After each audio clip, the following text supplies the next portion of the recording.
Dear friends, I welcome you all in on a video जहाँ पे हम electrochemistry के 30 पीवाईक्यूज को सॉल्व करेंगे। यह वीडियो काफ़ी ज़्यादा इंपॉर्टेंट है क्योंकि इस वीडियो से आप काफ़ी एक अच्छा अप्रोच सीख पाएंगे कि इलेक्ट्रोकेमिस्ट्री क्वेश्चन को कैसे सॉल्व करना है। बहुत अच्छी नई चीज़ें इसमें सीखने वाले हैं। तो चलिए शुरू करता हूँ वन बाई वन। हम डिटेल्ड वे में इन क्वेश्चंस को सॉल्व करेंगे। So the first question is E not value for, यानी कि हमारे पास क्या दे रखा है कि एल्यूमिनियम प्लस यानी कि +1 ऑक्सीडेशन स्टेट में है। यहाँ पर क्या है +3 ऑक्सीडेशन स्टेट में है। इसकी वैल्यू कितनी है? इसकी वैल्यू है +0.55 वोल्ट। हेलियम हमारे पास यहाँ पे क्या है +1 ऑक्सीडेशन स्टेट में है और यहाँ पर क्या है 0 ऑक्सीडेशन स्टेट में है और इसका जो स्टैंडर्ड रिडक्शन पोटेंशियल है वो कितना है -0.34 वोल्ट है। ठीक है, अब हम बात करते हैं एल्यूमिनियम का। तो एल्यूमिनियम क्या है +3 है, +3 से क्या हुआ है प्लस मतलब 0 में गया है तो इसका जो रिडक्शन पोटेंशियल है वो कितना है -1.66 वोल्ट है। और यहाँ पे थैलियम जो है यहाँ पे Tl है, थैलियम जो है हमारे पास यहाँ से गया है Tl में, यानी कि 0 ऑक्सीडेटिव स्टेट में गया और इसका जो रिडक्शन पोटेंशियल है वो +1.26 है। तो हमें इसमें क्या बताना है? ठीक है, इसमें हम बताना है कि कौन ज्यादा इलेक्ट्रोपॉजिटिव एल्यूमिनियम की थैलियम थैलियम 3+ में ऑक्सीडेशन अच्छा रिड्यूसिंग एजेंट है देन थैलियम +1 में। ये सारी चीजें हमको बतानी है। ठीक है, तो सबसे पहले हम क्या करेंगे, देखिए एक चीज जो हमें यहाँ पे क्लियर समझ में आ रही है, क्या आ रही है?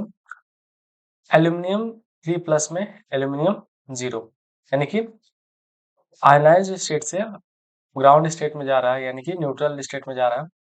तो -1.66 वोल्ट ये क्या कर रहा है -1.66 वोल्ट, मतलब इतनी एनर्जी उसको रिलीज कर रहा है। माइनस करने का मतलब कितनी एनर्जी वो रिलीज कर रहा है, कितना कर रहा है 1.66, यानी कि ये जब एल्यूमिनियम 3+ ऑक्सीजन स्टेट में रहेगा तो ये न्यूट्रल स्टेट में आसानी से चला जाएगा, खुद एनर्जी रिलीज करके चला जाएगा। जबकि पहले वाले स्टेटमेंट में क्या है कि एल्यूमिनियम प्लस से एल्यूमिनियम 3+ में जाना, यानी कि उसको क्या चाहिए उतनी एनर्जी हमें देनी पड़ेगी, 0.55 वोल्ट हमें देनी पड़ेगी। ठीक है, तो यहाँ से हमें ये समझ में आ गया कि ये काफी आसानी से रिड्यूस हो सकता है ना, एल्यूमिनियम जो है 3+ से 0 ऑक्सीडेशन स्टेट में आसानी से रिड्यूस हो सकता है। और जो सब्सटेंस आसानी से रिड्यूस हो जाए या खुद रिड्यूस हो जाए उसको हम क्या कहते हैं ऑक्सीडाइजिंग एजेंट, है ना, उसको हम क्या कहते हैं ऑक्सीडाइजिंग एजेंट। तो एल्यूमिनियम Al3+ क्या है काफी अच्छा एक ऑक्सीडाइजिंग एजेंट है। ठीक है, अब वही हम बात करते हैं थैलियम की।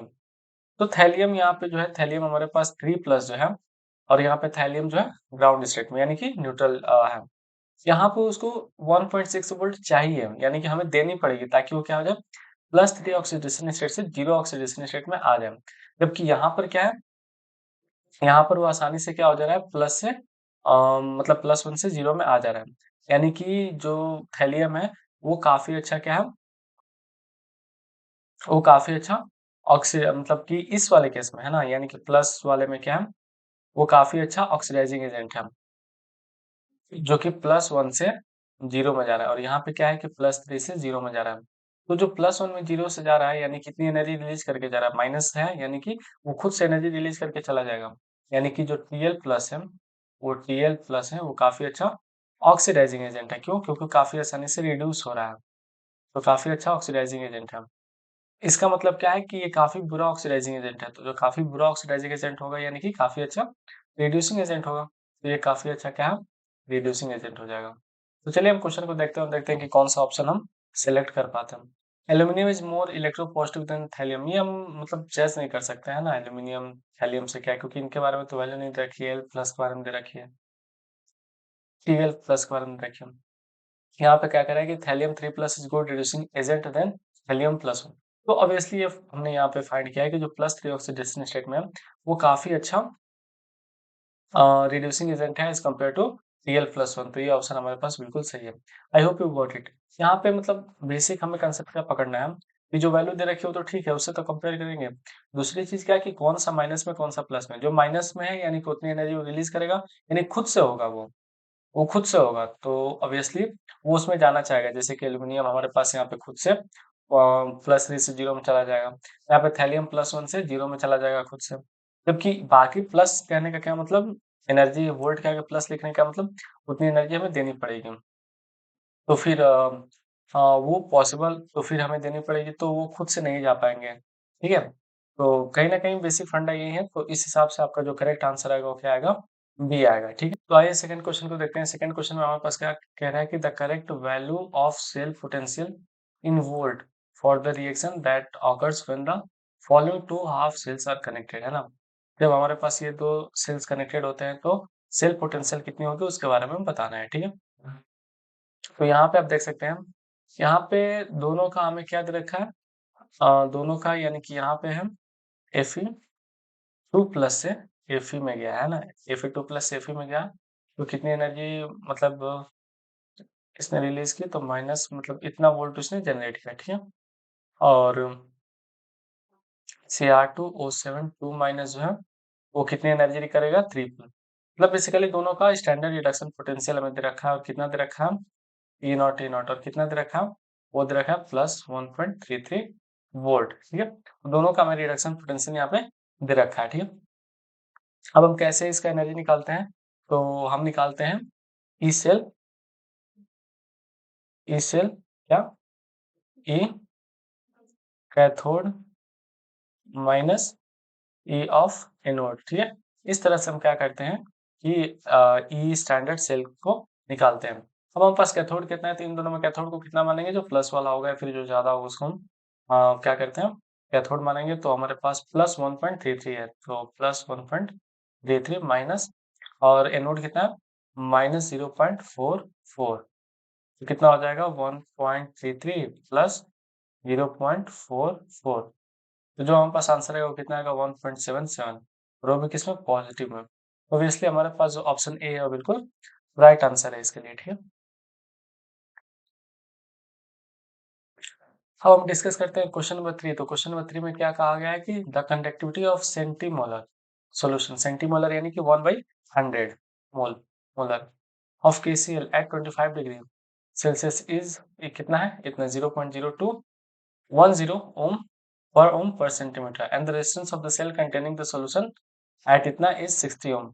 तो हमें बताना है किसके बारे में? सेल कांस्टेंट के बारे में बताना है। तो सेल कांस्टेंट क्या होता है हमारे पास? L/A होता है ना? सेल कांस्टेंट हमारे पास क्या होता है? L/A यानी कि लेंथ अपॉन एरिया होता है। तो हमें सिंपल फॉर्मूला इसमें अप्लाई कर देना है, जो हम जानते हैं कि resistance is equal to rho L/A होता है, ठीक है? ये होता है फॉर्मूला। सिंस हमें क्या करना है कि हमें ये दे रखा है, कंडक्टिविटी दे रखी है ना? कंडक्टिविटी हमें इतनी दे रखी है, तो अब हम क्या करते हैं, बस कंडक्टिविटी को चेंज करेंगे, और कंडक्टिविटी क्या होता है? रो इज इक्वल टू 1/K, है ना? इसका रेसिप्रोकल होता है ना? रेसिस्टिविटी का अपोजिट क्या होता है? कंडक्टिविटी, कप्पा से रिप्रेजेंट करते हैं इसको। तो बस वही करेंगे कि रो की जगह हम कप्पा कर देंगे, और यहाँ पे रो बाई सॉरी L/A हो जाएगा, है ना? L/A यानी कि लेंथ अपॉन एरिया। तो आर हमारे पास कितना है? 60 ओम है, और ये कितना है? 1/0.0210, ठीक है? और L/A, इससे हमारा जो L/A की वैल्यू आएगी वो कितनी आएगी? वो आने वाली है आपकी 1.26 पर सेंटीमीटर, ठीक है? तो कहीं ना कहीं ये हमारे पास राइट आंसर होगा, तो ऑप्शन बी हमारे पास बिल्कुल राइट आंसर है इसके लिए, ठीक है? और ये कैसे है? जब इन दोनों का मल्टीप्लाई करेंगे 60 को, और 60 को करेंगे और इसको करेंगे, ठीक है? 0.0210 को क्रॉस मल्टीप्लाई करेंगे तो हमें 1.26 मिल जाएगा, ठीक है?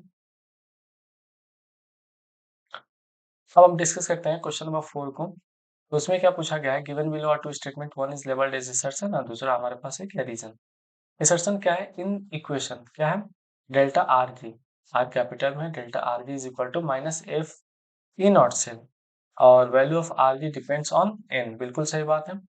और ई सेल हमारे पास जो होता है वो एक इंटेंसिव प्रॉपर्टी होती है, एंड डेल्टा आर जी जो होती है एक्सटेंसिव प्रॉपर्टी होती है, ठीक है? तो बिल्कुल सही बात है। तो कहीं ना कहीं इसमें आप देख सकते हैं कि हमें क्या बताया गया है? असर्शन और रीजन बताना है, बट इसमें आप इस क्वेश्चन में आप देख सकते हैं क्लियर कि असर्शन भी हमारे पास सही है, कि जो हमारे पास जो इक्वेशन होता है डेल्टा आर जी का, वो कितना होता है? Minus F N F E not cell होता है, ठीक है? ये ई सेल कह लीजिए। और जो डेल्टा आर जी की वैल्यू होती है वो डिपेंड करती है एन पे। डेल्टा आर जी की वैल्यू तो डिपेंड करती है एन पे, क्यों? क्योंकि एक्सटेंसिव प्रॉपर्टी है, और ई सेल हमारे पास इंटेंसिव प्रॉपर्टी है, और डेल्टा आरजी जो है वो एक्सटेंसिव प्रॉपर्टी है। तो सही बात है, हमारे पास जो पहला स्टेटमेंट है उसका जो रीजन है वो दूसरे स्टेटमेंट में मिल रहा है कि डेल्टा आरजी जो है वो एक्सटेंसिव प्रॉपर्टी है, ठीक है। इसकी वजह से जो हमारे पास गिब्स फ्री एनर्जी होती है वो एन पे डिपेंड करती है। तो yes, both A and R true and R is the correct explanation of A, यानी कि ऑप्शन डी इसके लिए बिल्कुल राइट आंसर है। अब हम डिस्कस करते हैं क्वेश्चन नंबर 5 को। तो उसमें क्या पूछा जा रहा है, two half cell reactions are given below. पहला क्या हमारे पास है CO3 प्लस, एक इलेक्ट्रॉन को रिलीज किया तो CO2 प्लस, ठीक है। और इसमें आप एक चीज गौर फरमाइए कि सिंस हमारे पास यहाँ पर क्या है कि CO2 प्लस है देन CO3 प्लस है, जबकि हम किस में डील करते हैं, तो हम डील करते हैं अ, हमारे स्टैंडर्ड रिडक्शन पोटेंशियल में, जबकि स्टैंडर्ड ऑक्सीडेशन पोटेंशियल में। क्यों? क्योंकि 2 से 3 हुआ है, हमें 3 से 2 करना है। तो हम क्या करेंगे, ई नॉट CO3 प्लस से CO2 प्लस, यानी कि रिडक्शन कर दिए तो हम क्या करेंगे, साइन बस चेंज कर देंगे, तो इतना वोल्ट हो जाएगा। ये भी Al प्लस से क्या है, Al3 प्लस, तो ई नॉट Al3 प्लस है एल प्लस, है ना, एल प्लस, तो कितना हो जाएगा, -1.66 वोल्ट हो जाएगा, ठीक है। अब क्या करेंगे हम इसमें से अब हमें क्या बताना है, ईएमएफ, स्टैंडर्ड ईएमएफ बताना है सेल का। तो स्टैंडर्ड ईएमएफ का फॉर्मूला क्या होता है, E naught cathode minus E naught of anode, ठीक है। तो अब हम क्या करेंगे, ई नॉट ऑफ कैथोड के लिए हम क्या करेंगे, 1.81 माइनस माइनस ऑफ 1.66, ठीक है। तो ये क्या हो जाएगा, 1.81 प्लस 1.66। तो जब आप इसको ऐड करोगे तो कितना हो जाएगा, 7, 4 और 3, ठीक है। तो 3.47 वो भी किस में होगा, पॉजिटिव में, यानी कि ऑप्शन डी हमारे पास क्या होगा, बिल्कुल राइट आंसर होगा इसके लिए। अब डिस्कस करते हैं क्वेश्चन नंबर 6 को। तो उसमें क्या कहा जा रहा है कि standard electrode potential for the cell with the cell reaction Zn plus CO2 plus gives you Zn plus Cu, यहाँ पे Cu है, ठीक है, इज 1.1, ठीक है, स्टैंडर्ड इलेक्ट्रोड पोटेंशियल। तो कैलकुलेट द स्टैंडर्ड गिव्स free energy change for the cell reaction, और हमें लेना है F की वैल्यू 96487, ठीक है। तो इसका कैलकुलेशन थोड़ा टफ है, मल्टीप्लीकेशन करना थोड़ा टफ है, बाकी क्वेश्चन में कुछ नहीं है। आप प्रीवियस फॉर्मूला जो हमने देखा था उसको यूज करके कर सकते हैं। डेल्टा आर जी या डेल्टा नॉट जी का वैल्यू जो होता है -n F सेल होता है, ठीक है। तो n की वैल्यू यानी कि कितने इलेक्ट्रॉन का चेंज हुआ, तो आप यहाँ पे देख सकते हैं कि यहाँ पे Cu है ना, CO2 प्लस से Cu हुआ है, यानी कि 2 इलेक्ट्रॉन का चेंज हुआ, तो -2 करेंगे। F की वैल्यू कितनी है हमारे, तुमको दे रखी है 96487, और ई सेल कितना दे रखा हमको, 1.1 वोल्ट, तो 1.1, यानी कि जब आप इसको मल्टीप्लाई करोगे तो आपको आंसर क्या मिलेगा, मैंने ऑलरेडी कर रखा है, तो इसका आंसर मिलेगा आपको -212.27 किलो जूल पर मोल। आप इसको मल्टीप्लाई करके देख सकते हो, इतना ही आंसर आने वाला है, यानी कि ऑप्शन सी इसके लिए क्या होगा, बिल्कुल राइट आंसर होगा। अब हम डिस्कस करते हैं क्वेश्चन नंबर 7। तो उसमें क्या पूछा जा रहा है कि at 298 kelvin the standard electrode potential of Cu2 plus से Cu, यानी कि 2 इलेक्ट्रॉन का चेंज हुआ, Zn2 प्लस से Zn, यानी Fe2 प्लस से Fe और Ag प्लस से Ag, वो इतना है। तो on the basis of electrode potential predict which of the following reaction can not occur. तो देखिए, हमारे पास कुछ एक सेल टाइप का सिस्टम बना दिया गया है, जिसका सबका हमें क्या दे रखा है, रिडक्शन पोटेंशियल दे रखा है। एक चीज हमें जानना चाहिए यहाँ पे कि अगर ई सेल, तो स्टैंडर्ड ई सेल हम निकालेंगे, अगर वो लेस देन 0 होता है, यानी कि नेगेटिव में होता है, तो डेफिनेटली वो सेल एग्जिस्ट नहीं करेगी, है ना, ऐसा कोई सेल एग्जिस्ट नहीं करेगा। तो हम क्या करते हैं, ऑप्शन ए के साथ प्रोसीड करते हैं, ठीक है, ऑप्शन ए के साथ प्रोसीड करते हैं। तो उसमें क्या है, Cu2 प्लस से Cu हुआ, CO2 प्लस से Cu हुआ, और दूसरा क्या है कि Zn से Zn प्लस हुआ है, तो यानी कि Zn2 प्लस से Zn, इसको भी दोनों की वैल्यू हमें दे ही रखी है। अब देखेंगे किसकी वैल्यू ज्यादा है, जो जिसकी वैल्यू ज्यादा होती है पॉजिटिव में, उसको क्या करते हैं, कैथोड मानते हैं। तो CO2 प्लस की कितनी हो जाएगी, 0.34, और जिंक वाली कितनी है, -0.76, ठीक है। तो अगर हम क्या करते हैं, अगर हम ऐसा करते हैं कि इन दोनों का स्टैंडर्ड निकालते हैं, स्टैंडर्ड सेल। तो स्टैंडर्ड तो हम कैसे करेंगे, E naught cathode minus E naught anode, ठीक है। तो यहाँ पे आप देख सकते हैं कि ई नॉट कैथोड हम किसको लेंगे, 0.34 को, तो 0.34 माइनस माइनस ऑफ 0.76, और जो आंसर आएगा वो कितना आएगा, 1.1 वोल्ट आएगा, और वो पॉजिटिव में आएगा। पॉजिटिव में आने का मतलब क्या है, ये एग्जिस्ट करेगा, तो ये हमारे पास राइट आंसर नहीं होगा। ऑप्शन बी के बारे में हम डिस्कस कर लेते हैं। तो ऑप्शन बी में क्या है, CO2 प्लस से Cu बना है, ठीक है। इसमें क्या है, CO2 प्लस से Cu बना है, और इसकी वैल्यू कितनी है, 0.34 वोल्ट है, ठीक है। और दूसरा हमारे पास क्या है, FeM। तो Fe2 प्लस से Fe बना है, Fe2 प्लस से Fe बना है, ठीक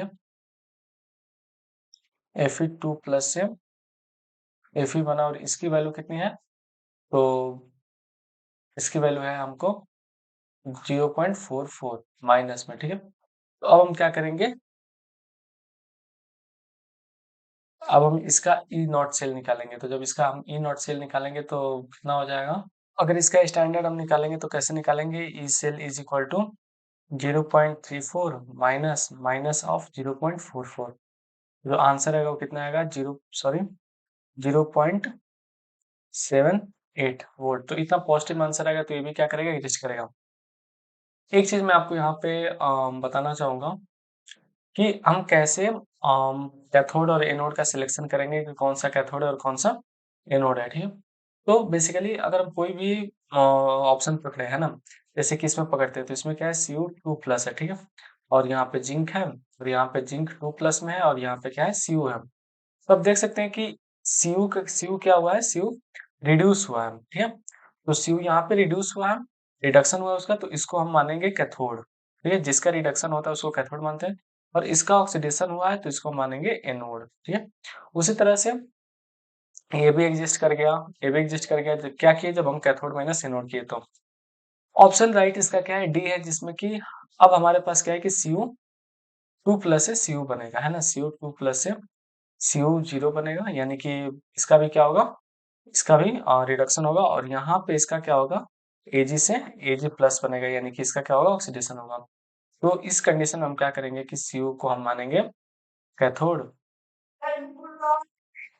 और Ag को हम क्या मानेंगे, Ag को हम मानेंगे एनोड, Ag को हम मानेंगे एनोड। अब हम ई नॉट सेल कैसे निकालेंगे, ई नॉट सेल हम कैसे निकालेंगे, E not cell is equal to E naught of cathode minus E naught of anode. और कैथोड हमारे पास कितना है, कैथोड हमारे पास है इसका कॉपर का, तो कॉपर का कितना है, 0.34, तो 0.34 माइनस, और एनोड का कितना है, एनोड का हमारे पास है Ag प्लस से Ag, यानी कि रिडक्शन पोटेंशियल इधर का कितना, 0.80, तो कितना हो जाएगा, 0.6 एंड 4, यानी कि 46 वोल्ट, और वो भी कैसे, माइनस में। तो माइनस में आएगा, यानी कि ये सेल एग्जिस्ट नहीं करेगा, और ये हमारे पास क्या होगा, ये रिएक्शन एग्जिस्ट नहीं करेगा, ये नहीं हैपन होगा, और ये हमारे पास क्या होगा, राइट आंसर होगा।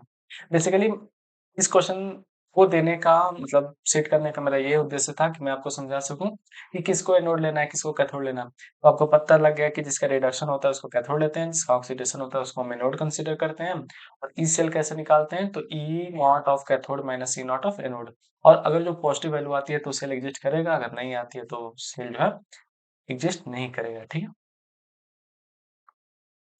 अब हम डिस्कस करते हैं क्वेश्चन नंबर 8 को। तो क्वेश्चन नंबर 8 में क्या कहा गया है कि find the EMF of the cell in which of the following reaction, जो कि हैपन हो रहा है इतने टेम्परेचर पे। निकल है Ag2 प्लस है, और यहाँ पे Na2 प्लस है, और यहाँ पे Agm। E naught of cell is equal to 10.5 volt, और इस वैल्यू को हम इतना कंसीडर करेंगे, यानी कि 2.303 RT अपॉन F को माइनस ऑफ 0.059 हम क्या करेंगे, कंसीडर करेंगे, ठीक है। चलिए हम फॉर्मूला लिखते हैं क्या, कि जो ई सेल होता है वो क्या होता है, E naught of cell minus 0.059 upon n. N मतलब कितने इलेक्ट्रॉन का चेंज हुआ, और यहाँ पे लॉग हम करेंगे किसका, लॉग करेंगे जो हमारे पास प्रोडक्ट साइड होगा, यानी कि Na2 plus upon Ag plus का होल स्क्वायर, ठीक है। इसको अगर सॉल्व करेंगे तो कितना हो जाएगा, ये हो जाएगा 10.5 माइनस 0.059 अपॉन एन। एन कहने का मतलब कितने इलेक्ट्रॉन का इसमें चेंज हुआ, 2 इलेक्ट्रॉन का चेंज हुआ। निकल Ni से कितना हुआ है, नेट 2 प्लस हुए, तो 2 इलेक्ट्रॉन का चेंज हुआ। लॉग ऑफ निकल 2 प्लस का कितना कंसंट्रेशन है, 10⁻³ तो 10⁻³ और यहाँ पे क्या है, Ag प्लस का होल स्क्वायर है, यानी कि और ये होल स्क्वायर मैंने क्यों लिखा, क्योंकि उसका स्टोइकियोमेट्रिक कोएफिशिएंट कितना है, 2 है। तो उसका जो कंसंट्रेशन है वो कितना है, 10⁻³ का होल स्क्वायर है, ठीक है। इस बेसिस पे हम कैसे सॉल्व करेंगे, 10⁻⁵ माइनस 0.059/2 और ये कितना हो जाएगा लॉग, ये क्या है, ऐसे सॉल्व कर सकते हैं 10⁻³ और ये स्क्वायर यानी कि 2 बार है 10⁻³ तो इसे कैंसिल हो जाएगा और ये ऊपर जाएगा तो कितना हो जाएगा 10⁻³ हो जाएगा, ठीक है। और जब इसको हम लॉग में लेंगे, जब इसको लॉग में लेंगे तो लॉग 10 है 10⁻³ यानी कि 3 log 10 ऑफ 10 तो कितना हो जाएगा 3 आंसर आ जाएगा, ठीक है। तो अगर मैं इसको भी ना लिख करके, अगर इसको भी ना लिख करके अगर मैं यहाँ पे 3 लिखूंगा तो कोई दिक्कत नहीं है। तो इस बेसिस पर अगर आप इसको सॉल्व करोगे तो कितना आएगा 10.5 माइनस 0.0885 यानी कि जो हमारे पास राइट आंसर है वो कितना आएगा 10.4115 सॉरी फ्रेंड्स, हमारे पास यहाँ पे 10.5 नहीं है, ये एक मिस प्रिंटिंग था, हमारे पास यहाँ पे जो है 1.5 है, ठीक है। ये 1.5 है, 1.5 नहीं 1.05 है ना, 1 पॉइंट का थोड़ा इधर उधर मिसप्रिंट हो गया है पीपीटी में। ये 1.05 है, ठीक है, ये नहीं है 1.05 है। तो जब इसको हम सॉल्व करेंगे तो कितने आएगा 0.9615 वोल्ट यानी कि ऑप्शन सी जो है बिल्कुल राइट आंसर है इसके लिए, ठीक है। अब डिस्कस करते हैं क्वेश्चन नंबर 9 की।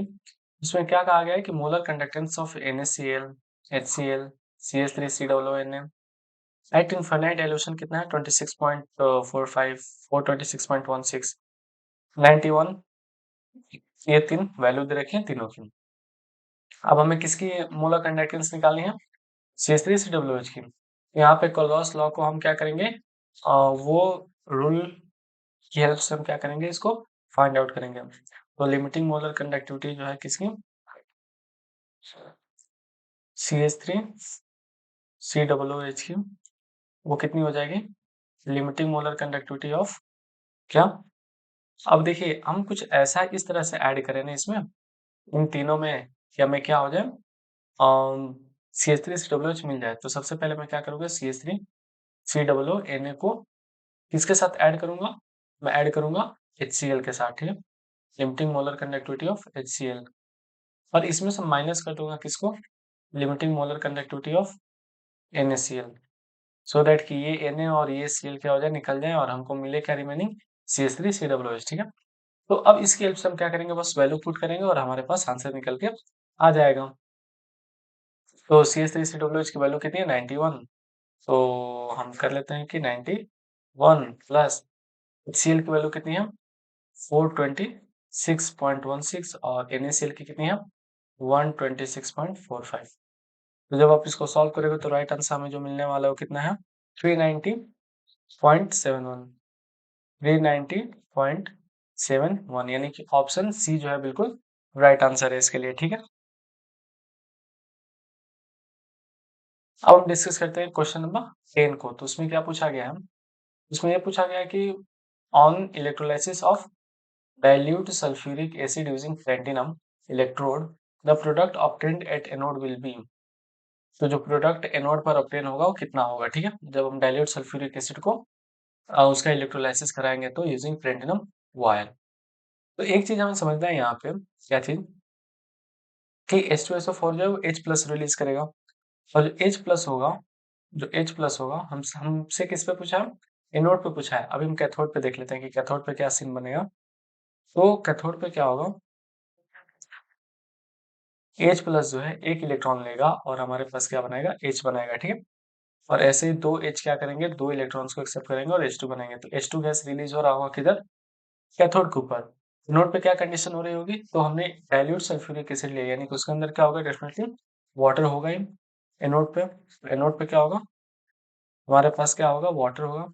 वाटर क्या करेगा, डिसोसिएट करेगा H प्लस OH माइनस में। तो वहां से हमें क्या मिलने वाला है, O2 मिलने वाला है। 4H प्लस मिलने वाला है और 4 इलेक्ट्रॉन्स मिलने वाले हैं, ठीक है? तो इस तरह से हमारे पास ऑक्सीजन क्या होता है, लिबरेट होता है ऑक्सीजन एनोड से। तो ऑब्वियसली हमारे पास जो राइट आंसर होगा वो क्या होगा, ऑक्सीजन गैस। तो एनोड पे क्या होगी, ऑक्सीजन गैस निकलेगी और कैथोड पे क्या होगा, हाइड्रोजन गैस निकलेगा।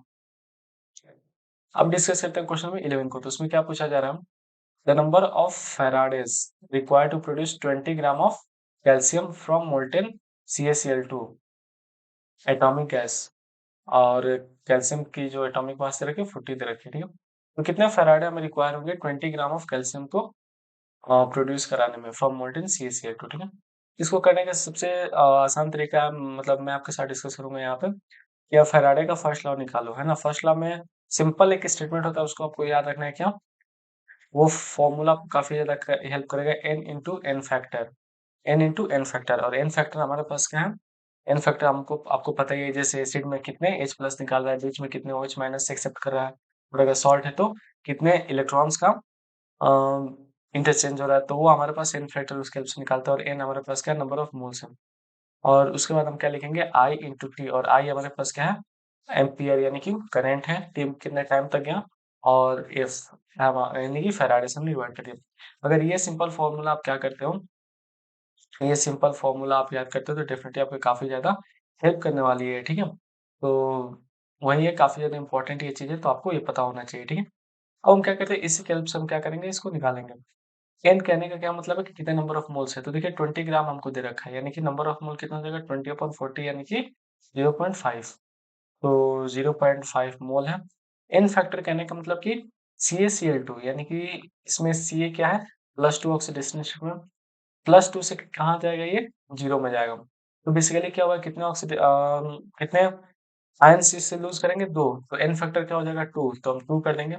आई इंटू टी यानी कि हमसे ये पूछा गया कि कितना अमाउंट ऑफ चार्ज रिक्वायर होगा, यानी कि नंबर ऑफ फैराडे, यानी कि आप कह सकते हो कि कितना चार्ज रिक्वायर होगा, तो उसको हम क्यू लिख देते हैं, यानी कि आप जानते हैं कि क्यू इज इक्वल टू क्या होता है, आई टी होता है, ठीक है? और हमारे पास फैराडे, तो जब आप मल्टीप्लाई करोगे तो Q is equal to 1 faraday आएगा। तो 1 फैराडे हमें क्या होगा, रिक्वायर होगा 20 ग्राम ऑफ कैल्शियम को प्रोड्यूस कराने में, ठीक है?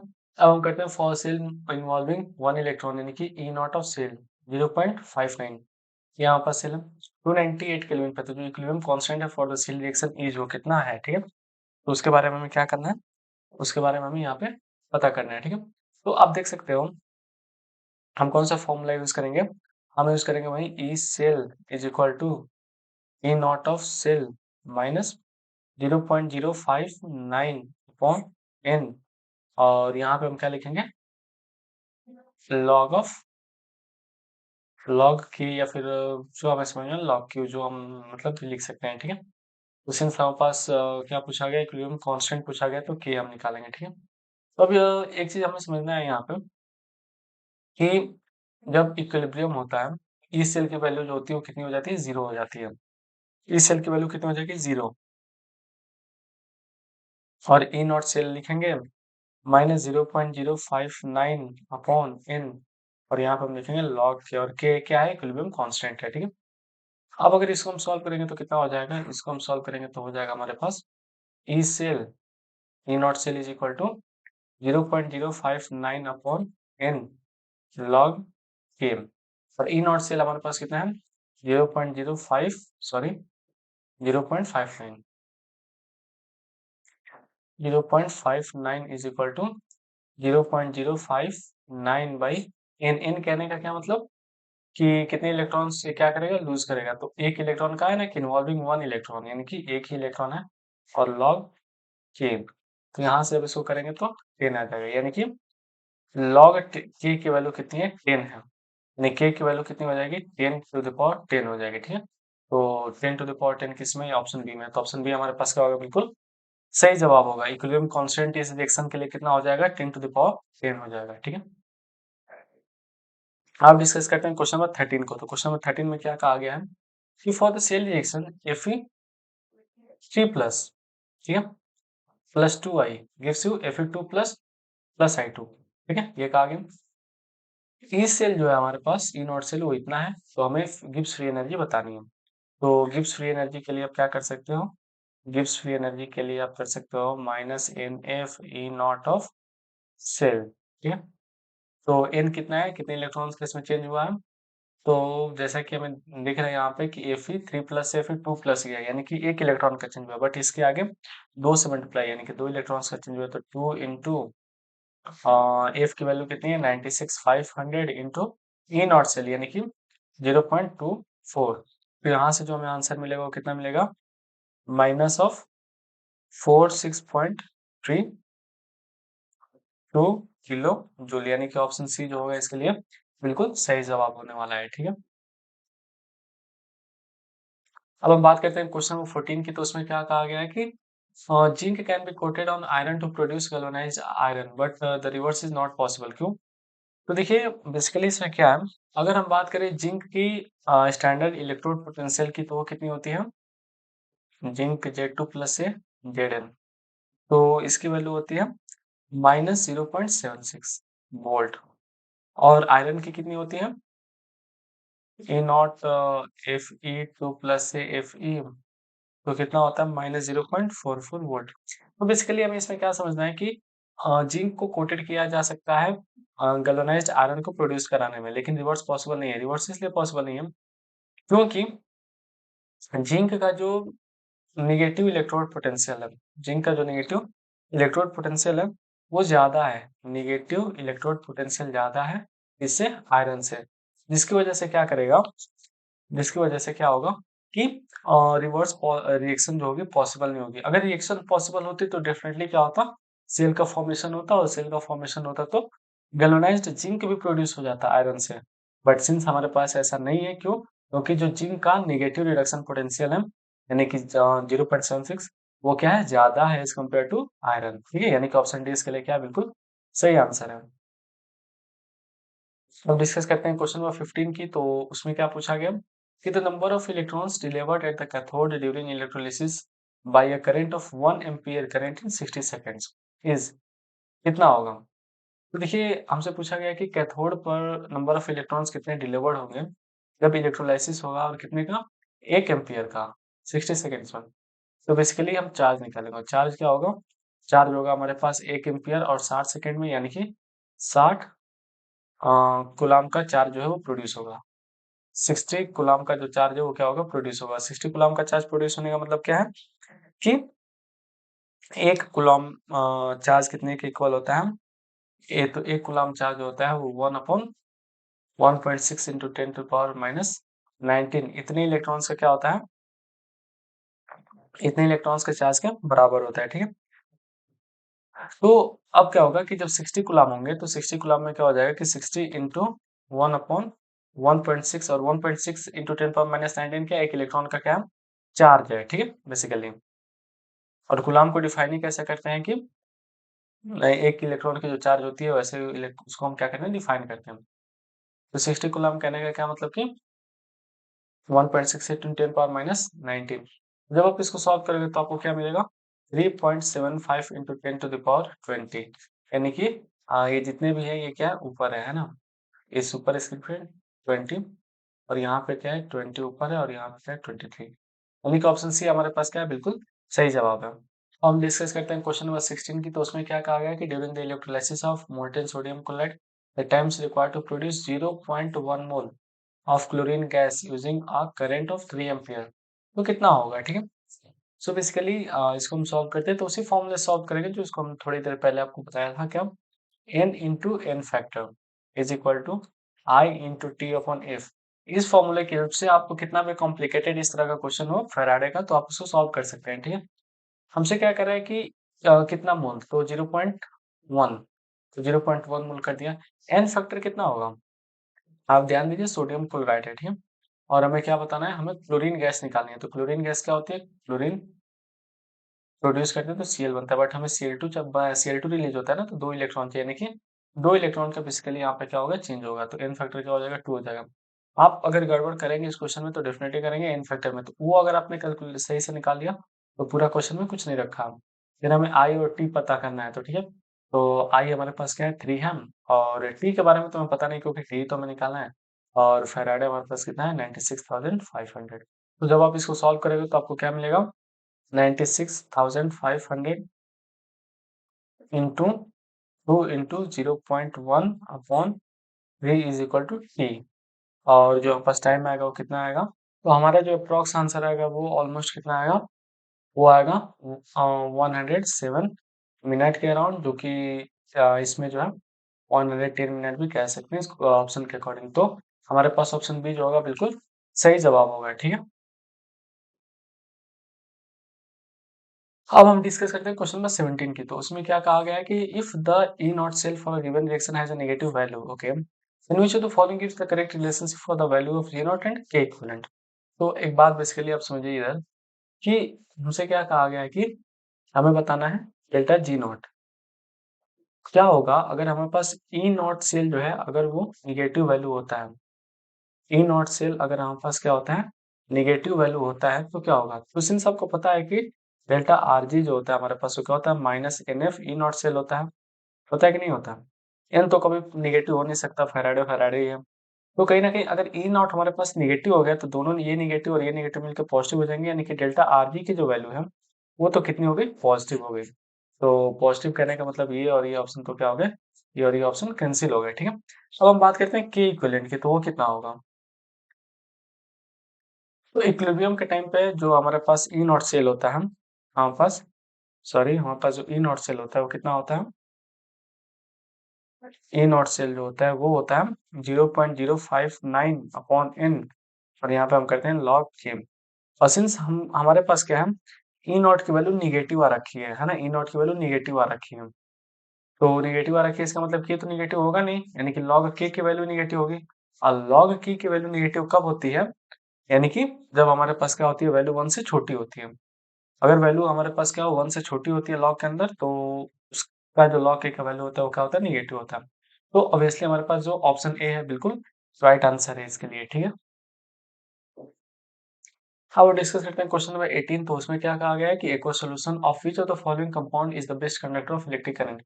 Best conductor of electric current के लिए हमें क्या चाहिए, नंबर ऑफ आयंस ज्यादा चाहिए। जितने ज्यादा नंबर ऑफ आयंस होंगे उस कंडक्टर में, उतना ही अच्छा क्या होगा, उतना ही अच्छा वो अच्छे से कंडक्ट करेगा इलेक्ट्रिसिटी को। तो अब देखिए इसमें क्या है कि HCl है, कंप्लीटली अनाइज करेगा, दो आयंस में बनेंगे। NH3 कंप्लीटली डिसोसिएट नहीं होगा, ग्लूकोज है, फ्रक्टोज है सॉरी, और एसिटिक एसिड ये भी कंप्लीटली क्या होंगे, अनाइज नहीं होंगे। HCl का जो क्या है ना, HCl का जो डिग्री ऑफ डिसोसिएशन वो 100% आसानी से टूट जाएंगे। तो यही है जो इलेक्ट्रिक करंट को काफी ज्यादा बढ़ाने वाले हैं, यानी कि हाइड्रोक्लोरिक एसिड जो है हमारे पास बिल्कुल सही जवाब है, ठीक है। अब डिस्कस करते हैं क्वेश्चन नंबर 19 के। तो क्वेश्चन नंबर 19 का क्या आ गया, कि device that converts energy of combustion of fuel like hydrogen and methane directly into the electrical energy is known as.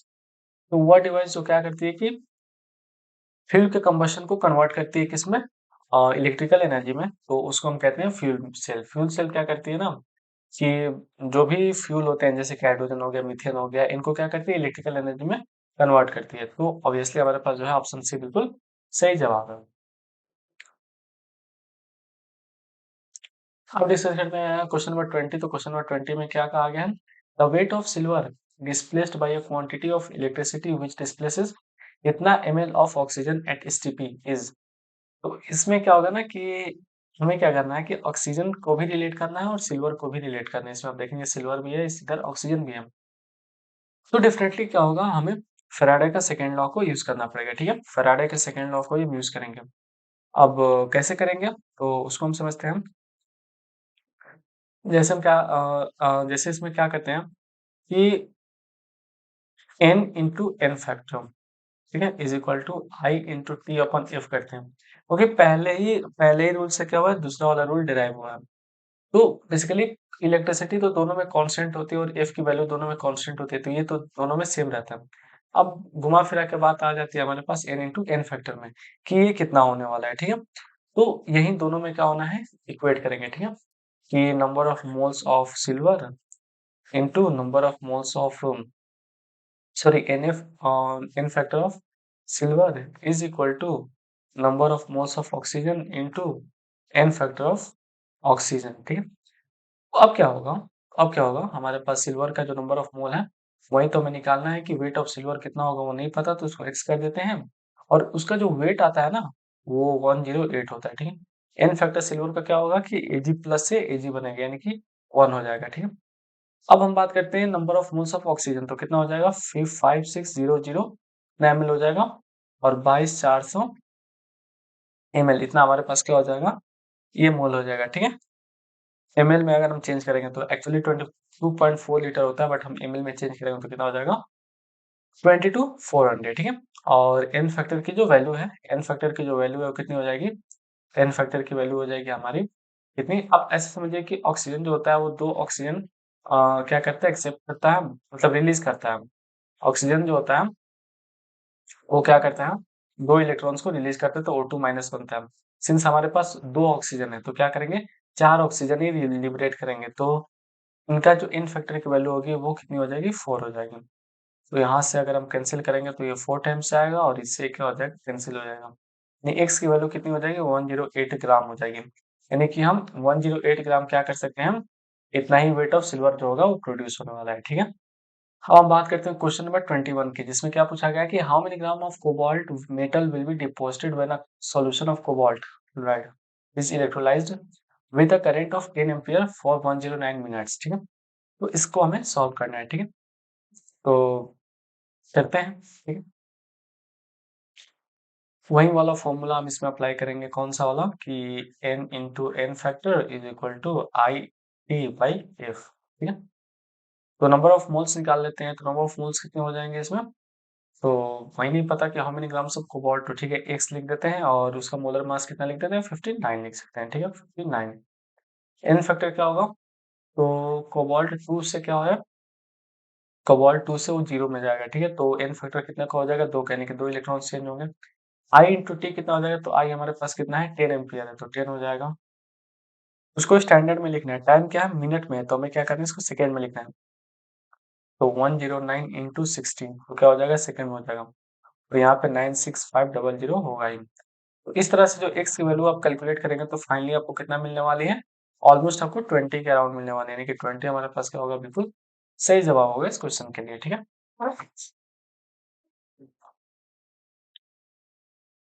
अब डिस्कस करते हैं क्वेश्चन नंबर 22। तो क्वेश्चन नंबर 22 क्या कह रहा है कि एक हाइड्रोजन गैस है, electrode is made by dipping platinum wire in a solution of HCl of pH is equal to 10 and by passing hydrogen gas around the platinum wire at 1 atm pressure the oxidation of potential of electrode would be। तो जो oxidation potential होगी electrode की वो कितनी होगी, ठीक है। अगर हम क्या लिखते हैं, ऑक्सीडेशन हाफ पोटेंशियल लिखते हैं हम, ऑक्सीडेशन हाफ पोटेंशियल, तो कितना हो जाएगा, कैसे लिखेंगे, तो जो H2 है वो H2 क्या होगी, H प्लस में चेंज होगी, और एक इलेक्ट्रॉन में, सिंस मतलब H2 में 2 आयंस है तो 2 H प्लस और 2 इलेक्ट्रॉन्स क्या होंगे, रिलीज होने वाले हैं, ठीक है। और पीएच की वैल्यू जो होने वाली है वो कितने वाली होने वाली है, पीएच की वैल्यू 10 होने वाली है। और पीएच की वैल्यू अगर 10 है, इसका मतलब कि H प्लस का कंसंट्रेशन कितना है, तो H प्लस का कंसंट्रेशन है 10 टू द पावर माइनस 10, ठीक है 10 टू द पावर माइनस 10 इतना क्या है कंसंट्रेशन है इसका।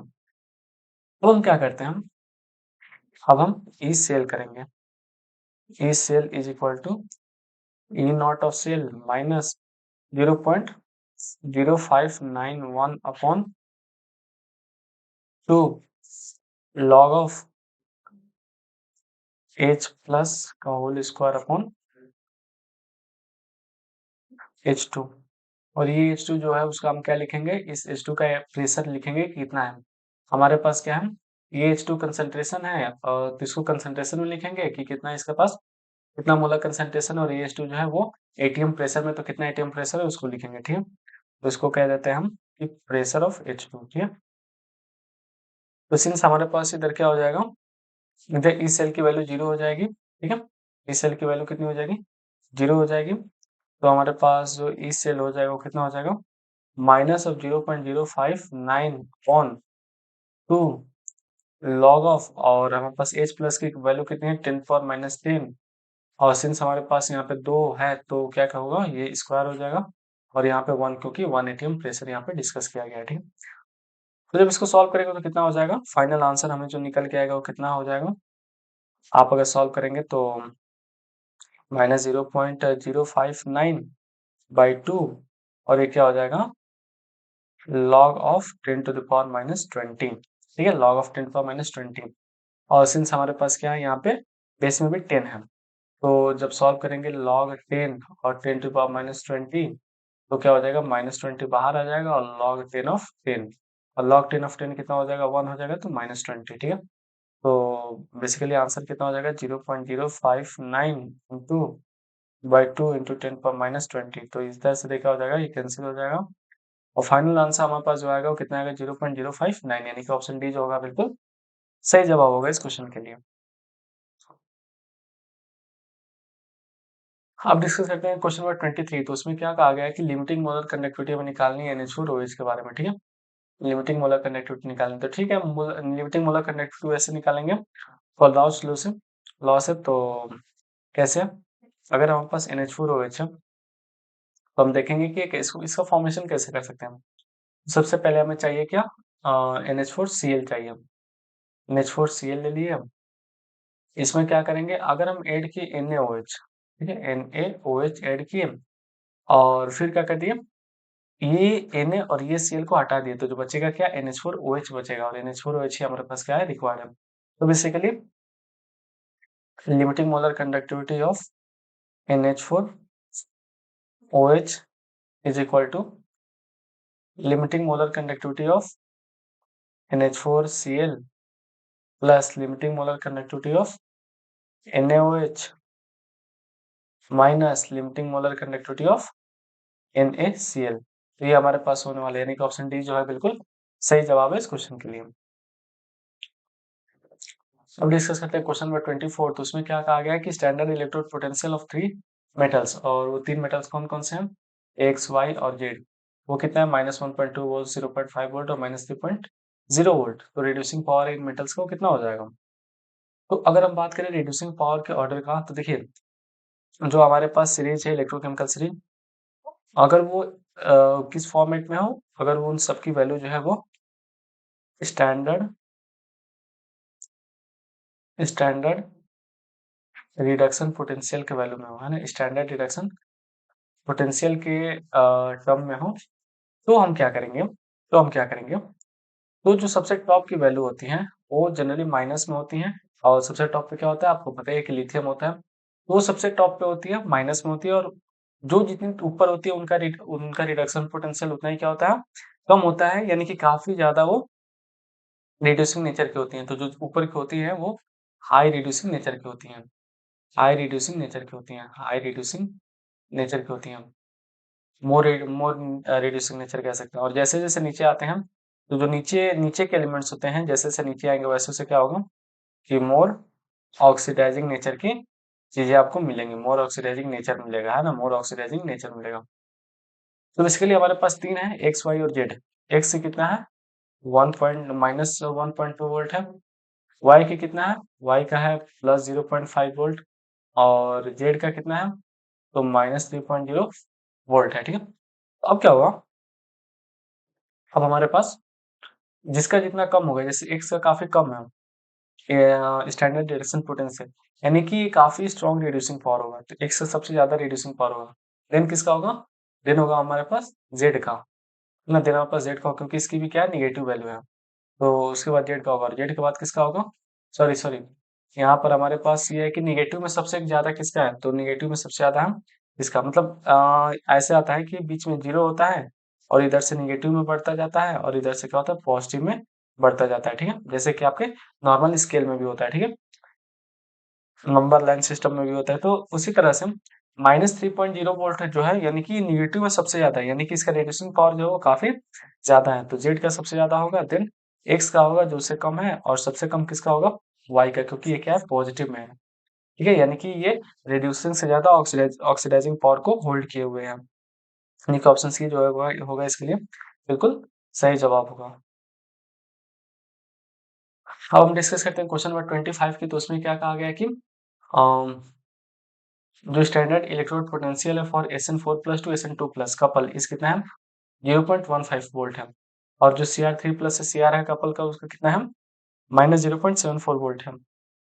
These two couples in their standard state are connected to make a cell, and the cell potential will be, जो सेल पोटेंशियल हमारे पास होगी वो कितनी होगी, ठीक है, उसके बारे में हमें क्या करना है, बताना है। सो बेसिकली इसको हम कैसे बता सकते हैं, तो देखिए यहाँ पे SN4 प्लस से, सॉरी, इसको आप ऐसे लिख सकते हैं कि E0 SN4 प्लस से SN2 प्लस कितनी वैल्यू हो गई, प्लस 0.15 वोल्ट हो जाएगा। ई सेल CR3 प्लस से CR कितना हो जाएगा, -0.74 वोल्ट हो जाएगा, ठीक है। अब क्या होगा, सेल पोटेंशियल, तो सेल पोटेंशियल हम कैसे निकालेंगे, सेल पोटेंशियल हम निकालेंगे ई नॉट सेल की वजह से, जो होगा कितना, E naught cathode minus E naught of anode, और कैथोड की वैल्यू कितनी हो जाएगी 0.15 माइनस माइनस ऑफ एनोड की वैल्यू कितनी हो जाएगी 7.4, तो जो एग्जैक्ट आंसर आएगा वो कितना आएगा 0.89 वोल्ट आ जाएगा, यानी कि ऑप्शन बी जो होगा इसके लिए बिल्कुल सही जवाब होगा, ठीक है। अब डिस्कस करते हैं क्वेश्चन नंबर 26, तो उसमें क्या कहा गया है कि जो इलेक्ट्रोड पोटेंशियल है CU का, जो जो इलेक्ट्रोड पोटेंशियल है Cu2 प्लस का, और एक इलेक्ट्रॉन हमने लूज कर दिया तो क्या बना Cu प्लस बना, Cu प्लस एक इलेक्ट्रॉन लूज किया तो Cu बना, और इसका इलेक्ट्रोड पोटेंशियल इतना और इतना है, तो हमें बताना है इसके बारे में, ठीक है। तो जो Cu2 प्लस है, एक इलेक्ट्रॉन को लूज करेंगे तो Cu प्लस होगा, और Cu प्लस जो है एक इलेक्ट्रॉन को हमने लूज किया तो क्या हो जाएगा Cu हो जाएगा, ठीक। अब इधर क्या है ना, इधर मसला ये है कि हमें निकालना है Cu2 प्लस से Cu, तो Cu2 प्लस से हमें क्या निकालना है, दो इलेक्ट्रॉन्स को लूज करेंगे तो क्या बनेगा Cu निकालना है, ठीक है। अब देखिए इसकी वैल्यू में दे रखी है, इसकी वैल्यू में दे रखी है, कितनी दे रखी है, प्लस ऑफ 0.15 वोल्ट, और इसकी वैल्यू दे रखी है प्लस में 0.50 वोल्ट, इसकी वैल्यू हमें नहीं पता, ठीक है, हमें नहीं पता। तो अब हम क्या करेंगे, हम निकालेंगे ई नॉट, कैसे निकालेंगे, हम निकालेंगे इसकी हेल्प से, -NF E naught of cell, किसकी है ये इस वाले की है ना। वो क्या है, अगर हम सिंपली क्या करते हैं, अगर इन दोनों इक्वेशंस को जोड़ते हैं, यानी कि पहला और ये दूसरा, अगर ये दोनों इक्वेशंस को जोड़ते हैं तो तीसरा मिल जाएगा हमें डेफिनेटली, क्यों, एक और एक इलेक्ट्रॉन मिलकर दो इलेक्ट्रॉन, ये Cu2 प्लस और ये Cu प्लस और ये Cu प्लस कर देंगे, कैंसिल हो जाएंगे, और ये Cu हमारे पास यहाँ पे आ जाएगा, नहीं पहला और दूसरा इक्वेशन को जोड़ेंगे तो तीसरा हमें मिल जाएगा।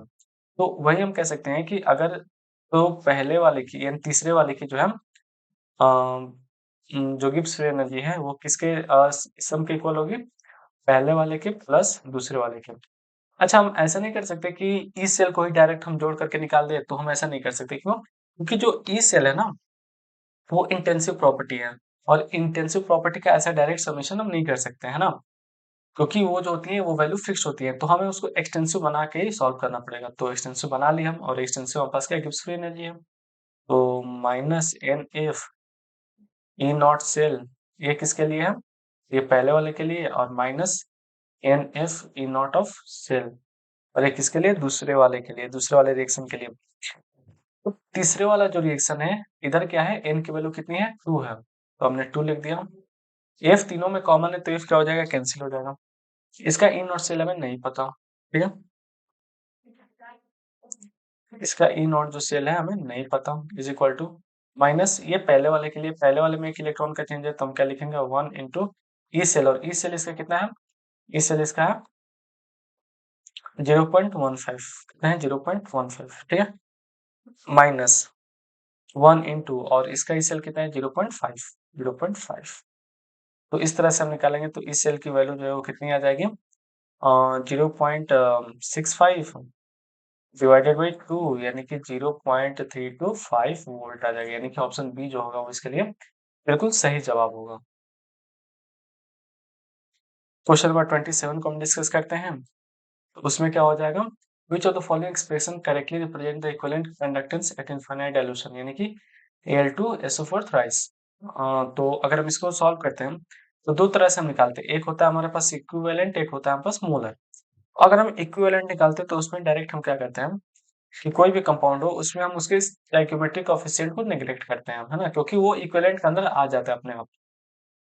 तो अगर हम बात करें इसका Al2SO4 का, थ्राइस का तो क्या हो जाएगा, ये Al3 प्लस प्लस SO4 का 2 माइनस, ठीक है।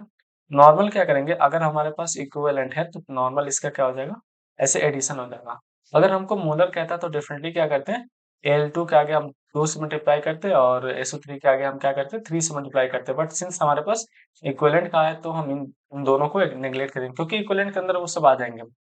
तो इसका सिंपल सा आंसर हमारे पास क्या होगा, ऑप्शन बी होगा। अब डिस्कस करते हैं क्वेश्चन नंबर 28 को, जो थोड़ा सा क्या है, कॉम्प्लिकेटेड नहीं कह सकते बट थोड़ा सा दिमाग लगाने वाला है ना। जैसे कि हम एक चीज जानते हैं क्या, कि ई नॉट ऑफ सेल जो होता है वो क्या होता है, E naught of cathode minus E naught of anode, क्या होता है। और जो कैथोड और एनोड यहाँ पर होते हैं वो दोनों क्या होते हैं, वो होते हैं स्टैंडर्ड रिडक्शन पोटेंशियल, क्या होते हैं, standard reduction potential, standard reduction potential होते हैं, ठीक है, स्टैंडर्ड रिडक्शन पोटेंशियल होते हैं। सो बेसिकली यहाँ पर क्या है हमारे पास, स्टैंडर्ड रिडक्शन पोटेंशियल होते हैं। अगर हम इनको ऑक्सीडेशन में चेंज करेंगे तो क्या होगा, साइन के साथ चेंज करेंगे, ये चीज आपको पता है कि हमारे पास जो स्टैंडर्ड रिडक्शन पोटेंशियल होती है वो क्या होती है, minus of standard oxidation potential होती है, ठीक है, ये आपको पता है।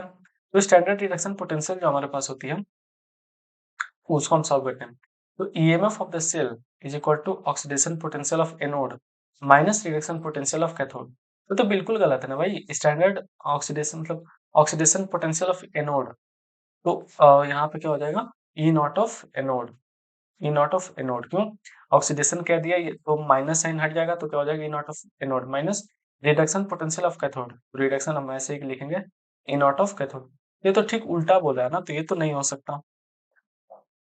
दूसरा क्या, ऑक्सीडेशन पोटेंशियल ऑफ एनोड, तो ठीक है, ऑक्सीडेशन कहने का क्या मतलब है, ऑक्सीडेशन कहने का क्या मतलब है कि माइनस ऑफ ई एनोड, तो माइनस सॉरी, तो यहाँ पे क्या हो जाएगा, E naught of anode plus reduction potential of cathode. और रिडक्शन पोटेंशियल ऑफ कैथोड कहने का क्या मतलब कि हमें क्या करना है कि कैथोड में वो करना है, तो हम क्या करेंगे, ई नॉट ऑफ कैथोड। और ऑक्सीडेशन पोटेंशियल का है, यानी कि हम क्या करेंगे, हम यहाँ पर जो रिडक्शन पोटेंशियल है माइनस ऑफ ई नोट, तो उसको यहाँ पे यूज करेंगे, तो यहाँ पे हम माइनस अप्लाई करेंगे। तो डेफिनेटली आप देख सकते हैं हम कि ये जो फॉर्मूला है दूसरे वाले में ये बिल्कुल ओरिजिनल वाले के साथ मैच करे, यानी कि ये हो सकता है।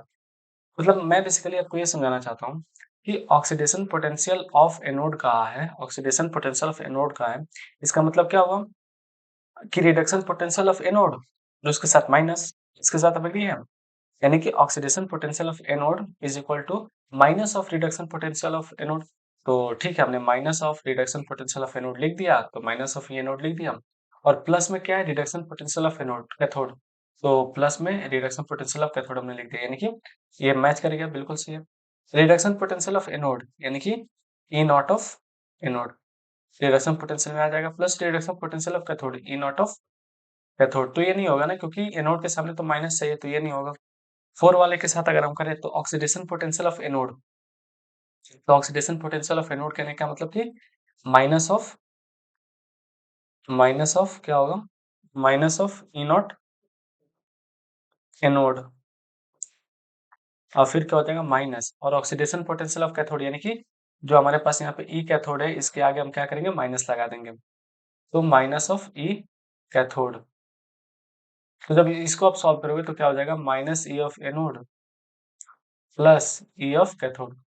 तो बेसिकली आप देख सकते हो कि ओरिजिनल वाले के साथ ये मैच करेगा, यानी कि 4 भी हमारे पास होगा। तो इसमें बस 2 चीज़ें आपको अगर पता है तो डेफिनिटली आप इस क्वेश्चन को सॉल्व कर पाएँगे। पहला ये कि E of cell is equal to E of cathode minus E of anode, और दूसरा क्या कि स्टैंडर्ड रिडक्शन पोटेंशियल जो होता है वो minus of standard reduction oxidation potential होता है, ठीक है? तो इसकी हेल्प से आप कर सकते हो, यानी कि सेकंड एंड फोर्थ जो है हमारे पास बिल्कुल सही जवाब है। ऑप्शन डी जो होगा बिल्कुल राइट आंसर होगा। अब डिस्कस करते हैं क्वेश्चन नंबर 29 की, तो उसमें क्या कहा गया है कि an increase in equivalent conductance of a strong electrolyte with dilution is mainly due to तो अगर हमें बताना है कि इक्विवेलेंट कंडक्टेंस बताना है स्ट्रॉन्ग इलेक्ट्रोलाइट का विथ डाइल्यूशन, तो किसकी वजह से मेनली होता है? तो आयनिक मोबिलिटी की वजह से होता है। यानी कि क्योंकि क्या होगा कि जितना स्ट्रॉन्ग इलेक्ट्रोलाइट हमारे पास होगा उतना ही क्या होगा, आसानी से मतलब उसका डिग्री ऑफ डिस्ट्रीब्यूशन काफ़ी ज़्यादा होगा, तो आसानी से क्या हो जाएगा, ब्रेक डाउन हो जाएगा और उसकी आयनिक मोबिलिटी भी काफ़ी अच्छी होगी, जिसकी वजह से उसके आयन्स काफ़ी ज़्यादा मोबाइल होंगे और कंडक्टेंस अपने आप बढ़ जाएगी मोबिलिटी की वजह से। तो यस, ऑप्शन ए हमारे पास जो होगा इसके लिए बिल्कुल राइट आंसर होगा। अब डिस्कस करते हैं क्वेश्चन नंबर 30 की, तो उसमें क्या कहा गया है कि for the reduction of silver ions with copper metal the standard cell potential was found to be इतना एट 25 डिग्री सेल्सियस, तो गिव्स फ्री एनर्जी आपके पास कितनी होगी? तो अगर हम बात करें गिव्स फ्री एनर्जी की, तो delta naught G is equal to minus n F E naught of cell, ठीक है। एन हमारे पास कितना है, reduction of silver ion with copper metal, तो ऑब्वियसली हमारे पास क्या है, कुछ इस तरह का है कि एजी प्लस, ऑब्वियसली इसमें क्या है कि एजी क्या होगा, एक इलेक्ट्रॉन लूज करके एजी बनाएगा, यानी कि एन की वैल्यू कितनी हो जाएगी, 1 हो जाएगी, तो 1 into 96500 into E not cell, और ई नॉट सेल की वैल्यू कितनी हो जाएगी, 0.46, ठीक है। बट यहाँ पे एक चीज हमें ध्यान रखनी है कि इसका जो एन की वैल्यू है 1 नहीं होगी, क्यों नहीं होगी, क्योंकि कॉपर मेटल है, ठीक है।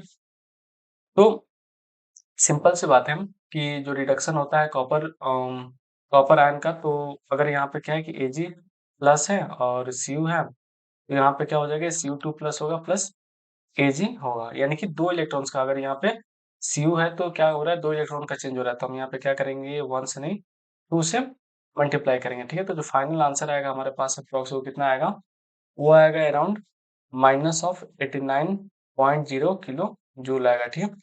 तो यस, हमारे पास ऑप्शन ए होगा, बिल्कुल राइट आंसर होगा। So thank you so much ये पूरे वीडियो देखने के लिए। आई होप कि इससे आपको बहुत कुछ सीखने को मिला होगा। डेफिनेटली आपने बहुत कुछ नई चीजें भी सीखी होंगी। मिलते हैं किसी अगले और वीडियो में अच्छे क्वेश्चंस और अच्छे एक्सप्लेनेशन के साथ। Till then be happy, keep smiling. Thank you.